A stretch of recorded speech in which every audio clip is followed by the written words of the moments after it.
mayam ngasi akhoi manifestation ki video amaga I share tawrke ko sigi manifestation ki video se akoina advanced manifestation technique harasu yare ko haiti yamna powerful oiba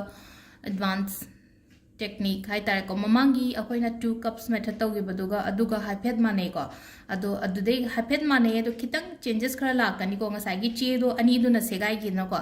sigi dana haidi che se segai roiba ama segai ga damne ama sina segai roi da ko adu do haipetang yengmina se ko adu changa da ba pot se kaino hai matam da ko paper ani khak changani ko sigi size dum kakpi ro se naina aina post pet lei bage na senare ko se je natraga sum che ango bu machet kum ba mai noina tawbiyo ko aduga season aga da ko crystal ko glass sugumba glass oina ani khatang lobira se ko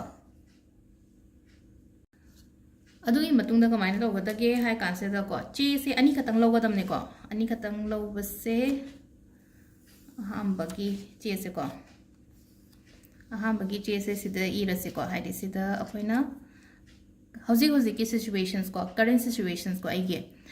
column se dum blue ni ige suiro ko ai na pai ba the green la ko the green scenery se da haidi black khatang I bigano ko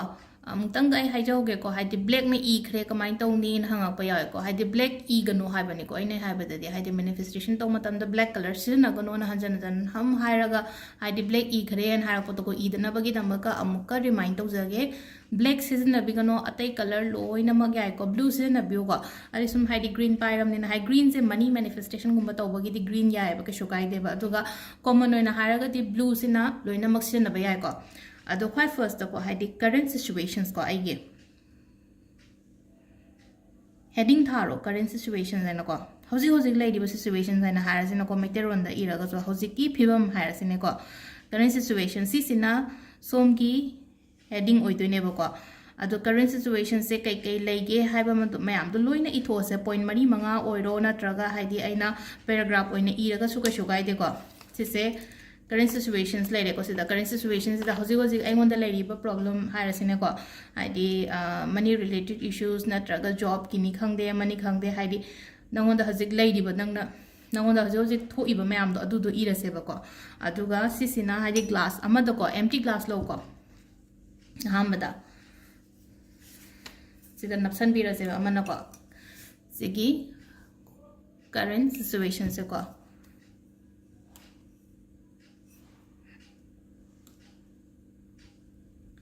aduga amana desire situations ko desire se na aina pami ba poto oidoine ko aina oihaningi ba do desire situations ado desire situations na heading irani aduga aina ininge ba points ma'am to sita dum ibe ko point 1 2 3 thagera na traga dum paragraph oina igera ko sigi che masina glue gumba fevicol gumba sinner su ka shukai de ko hapetang atang sum akoina glass da napsan bagi da makta ko sisina aina pameba situations to ko amadana current situations laire amadana desire situations ko hapetang yeng bio ko sida desire ko aduga amadana current do sida yeng bio ko current situations aina thaba glass sida ko ising hebira se sida ko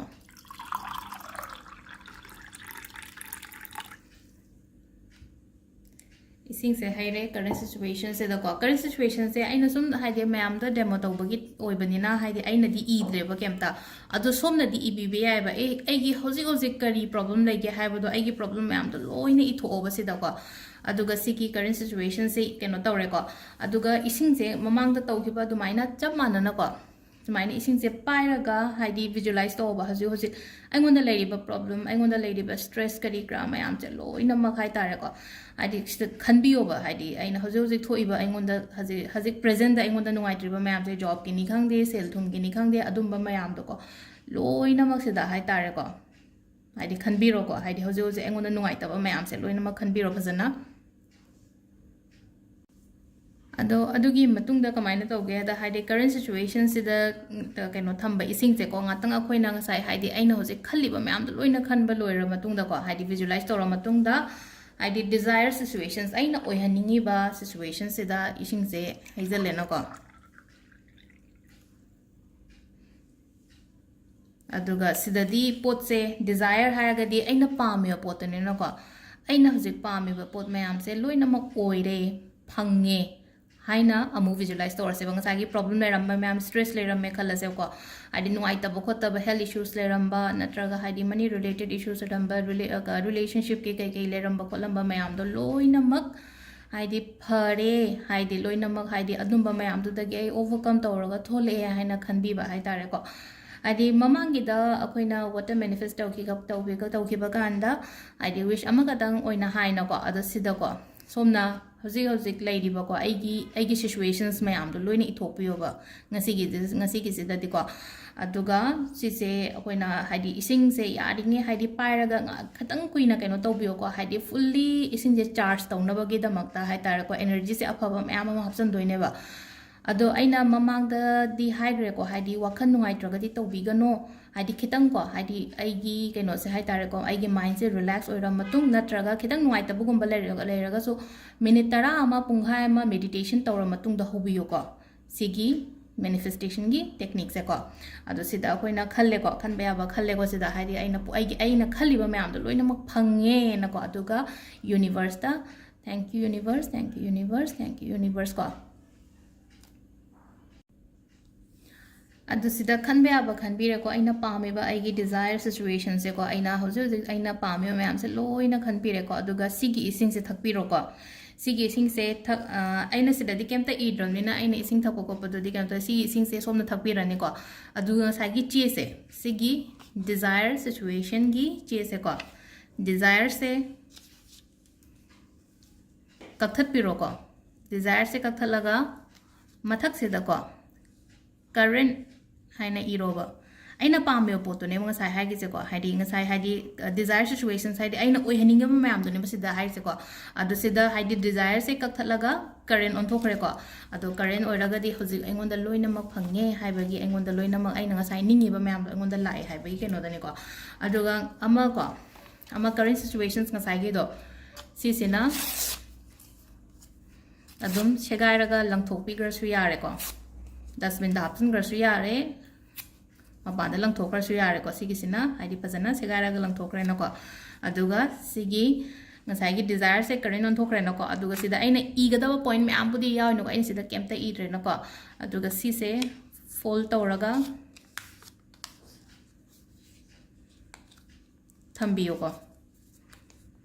se fold tawraga adum thamjan bira su kaishu gaide ko si thamjan biyo aduga si se kam kuina kanaraga tawba yaga da ge har sidi khatang adum yamna frequent oina hapta amna amuk anirak ko sum akoina tawge haraga di ko hadi anira kumba tawba yai ko kaigi no hai matam se da ko si tawba matam se da hai tare akoina pot se da energy hapine ba aina pamyo pot se da energy hapine aduduna yam thuna result lakada ba oi ba hai tare aduduna hadi week amada anira kumba tawbi bada akai ba kem leite ko periods ka mari kem leina de periods matam da tawba yai akai ba kem leite yumangwa matam da tawba yai akai ba kem ta leite ko like khoiram bana te ba se da only like khoiram ba khatang da ni ko hadi aina duk thaba khotpa adum bana chingba di kanam da tawna ten hachang sengdraga dia aduda katang avoid tawbi habne sugumba manifestation macha sidi akoina ishorgi mamang da phamaga khotlaga tawbana tabani na akai ba kem leite ko ado clearly oramani muk machu so haire loina ma haire ko ado sisima so mayam try tawbiyo ko hadi mamangi akoina 2 cups method tawgi bada ko 2 cups method to phnam di views so phnam yam mane aduga adugi comments so yengbiyo na haji result to phajana adum line ko sima tang so muk try tawbi si ko si jeng sai 2 cups method to naina mamang da haigi baduna hadi kitang gap khara thammo habane bado sigi sina hapta amda anira kumba tawbi be ai ko somna ado yengase sigi results so ko mo ngasi dagi tawrasya hayeng dagi tawrasya ko matam kaisu leite thank you